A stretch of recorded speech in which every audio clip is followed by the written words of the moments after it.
Contre toute attente, Washington tend la main à Bamako.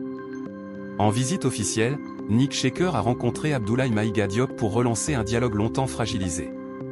Simple reprise diplomatique ou véritable tournant stratégique entre les États-Unis et le Mali? Les enjeux sont énormes. Restez jusqu'au bout pour tout comprendre. Cheikh Oumar Doumbia, quel était d'abord le vrai point de rupture? Était-ce les différents coups d'État 2020-2021? Était-ce l'arrivée de Wagner à Bamako? Qu'était le véritable... Déjà, bon, il faut situer que les Américains sont partie prenante à un niveau très important du dispositif sécuritaire qui s'est vu établi dans la région du Sahel depuis plus de 2 décennies.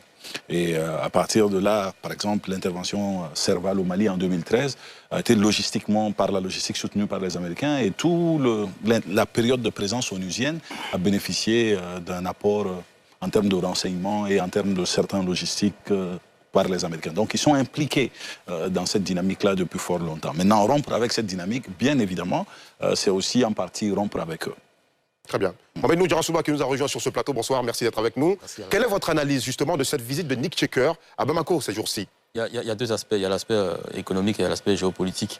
Je pense que quand vous regardez au niveau économique, aujourd'hui, on a l'économie du Mali qui est assez vulnérable face à certains chocs. Et aujourd'hui, on sait que le Mali dépend fortement de ses exportations. Il dépend aussi beaucoup des aides étrangères. Alors, les liens économiques entre les États-Unis et le Mali, je sais qu'en 2024, on avait environ 60 millions de dollars d'échanges entre les 2 pays.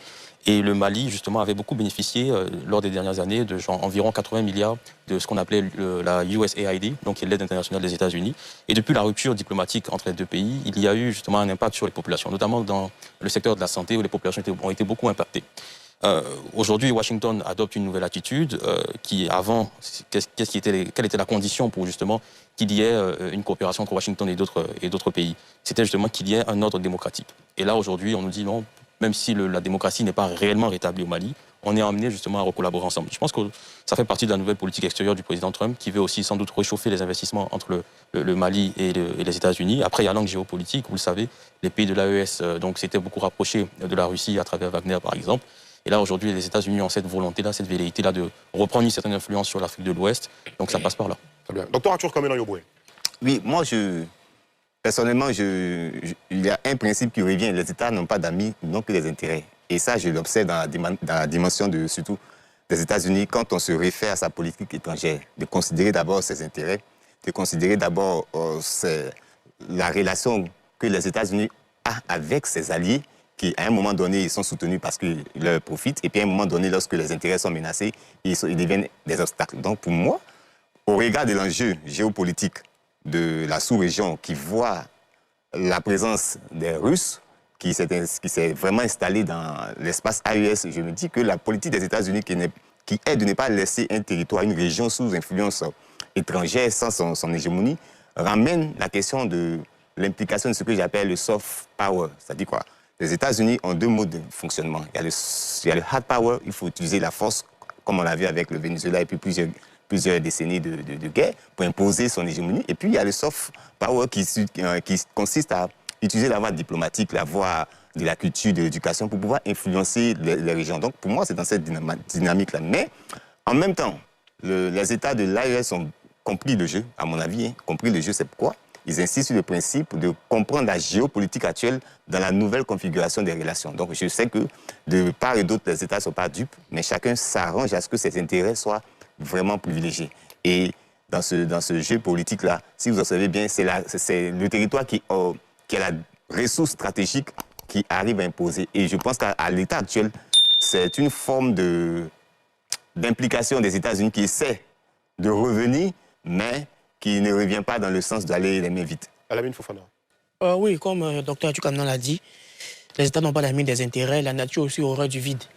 En pareille situation, la meilleure formule, c'est que les intérêts maliens puissent coïncider avec les intérêts des États-Unis. Maintenant, est-ce que ça sera réellement le cas? L'avenir nous le dira, mais je pense que, pour moi, c'est une bonne configuration pour le Mali, parce que le principe de la souveraineté, c'est aussi la latitude de pouvoir collaborer avec n'importe quel acteur sur le globe terrestre en ce qui concerne des situations spécifiques. Donc, si le Mali peut collaborer avec les États-Unis par rapport aux renseignements, par rapport à certains équipements, c'est toujours bon. Si ça peut réduire l'impact du terrorisme dans la région, c'est toujours bon. Maintenant, après, pour les États-Unis, comme Dr. Atu Kamina le disait, la Russie aussi prend encore plus de place, la nature aurait du vide. Le grand conquérant américain a pour politique générale d'être implanté partout sur le territoire national. Si vous prenez tous les grands ensembles géopolitiques du monde, que ce soit l'Afrique de l'Ouest, le Moyen-Orient, partout, les États-Unis d'Amérique ont une politique panoramique là-bas, mais ils ont aussi une force mécanique qu'ils peuvent activer. Ça peut être aussi par rapport à un souci de soft power, ça peut être aussi par rapport à un souci aussi de contrôle des zones. Le grand danger perdu aujourd'hui, le terrorisme est une menace asymétrique qui menace tous les pays. Donc maîtriser aussi les mouvances terroristes, qu'ils soient dans des traits d'union, qu'ils soient en Amazonie, qu'ils soient dans le Sahel, c'est aussi une ressource de renseignement stratégique. Voilà. Donc les deux parties ont quelque chose à gagner. Le Mali aussi réaffirme aussi cette volonté de souveraineté. On parle ici de dialogue, donc ce n'est pas une convocation, c'est un dialogue. Ça sera une négociation et on espère que les sujets des négociations vont profiter à l'État du Mali par rapport à ce qui relève de l'existentiel. Espérons-le. Josias, ça c'est bon. Comprenez une chose. Ce qui a, à un moment donné, créé la séparation entre l'administration actuelle au Mali et l'ancien régime, pas l'ancienne administration américaine, c'était aussi le fait qu'on ait un coup d'État qui restait encore à la gestion.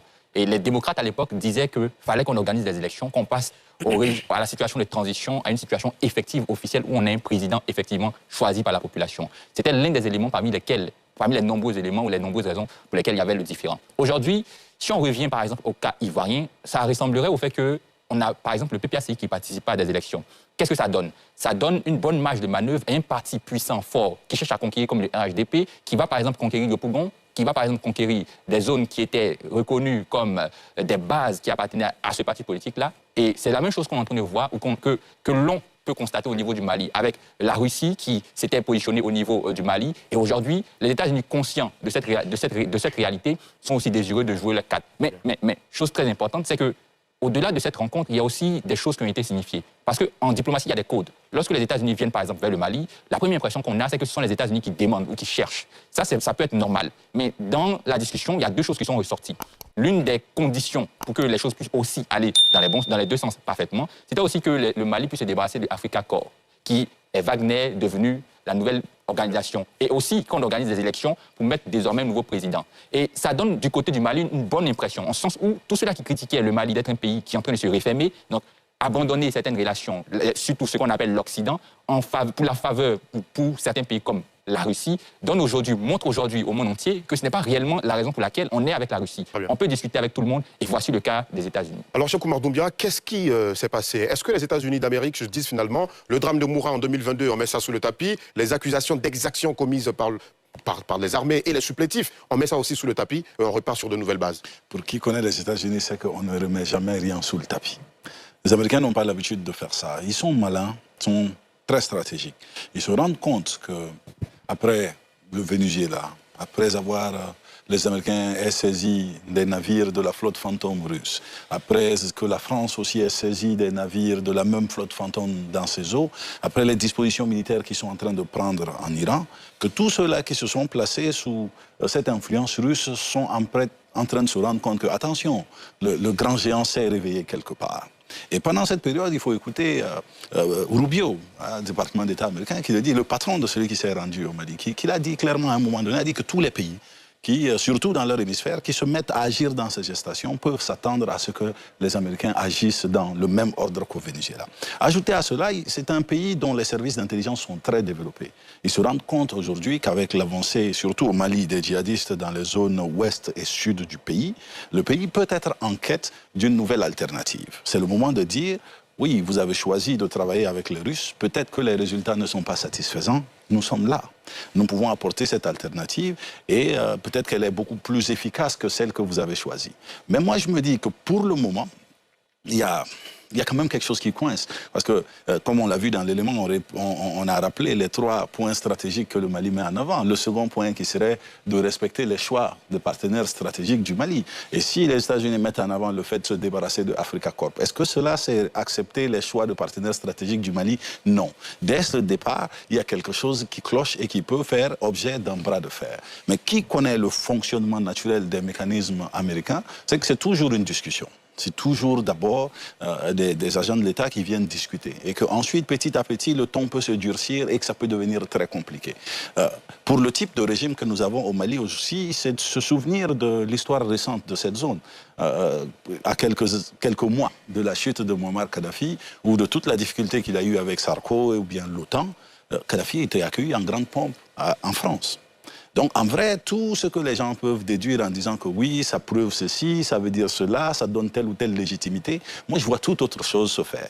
Moi, je pense que les États-Unis savent qu'ils ont comme intérêt stratégique, parce que les véritables intérêts stratégiques dans la zone sahélienne des Américains ne se trouvent pas au Mali, se trouvent plutôt au Niger, où ils avaient investi dans une base et ils avaient mis des dizaines de millions de dollars pour maintenir cette base et faire fonctionner cela. Ils avaient mis de leur technologie là-bas. Donc je pense que c'est pourquoi ils insistent sur le fait que, en fait, c'est la région qui les intéresse beaucoup plus. Et par la région, c'est bien évidemment, moi je considère que le Niger est leur centre d'intérêt le plus profond et qu'ils vont travailler dans ce sens-là. Ils viennent à Bamako parce qu'ils se disent que s'ils trouvent peut-être le premier leader de l'AES, mais ils ont une stratégie bien claire et ce n'est pas un rétropédalage, ce n'est pas l'habitude des administrations américaines de rétropédaler et surtout pas une administration républicaine. Merci d'être resté jusqu'à la fin. Donnez votre avis en commentaire. N'oubliez pas de vous abonner, de liker et d'activer la cloche de notification pour ne rien rater de nos prochaines vidéos.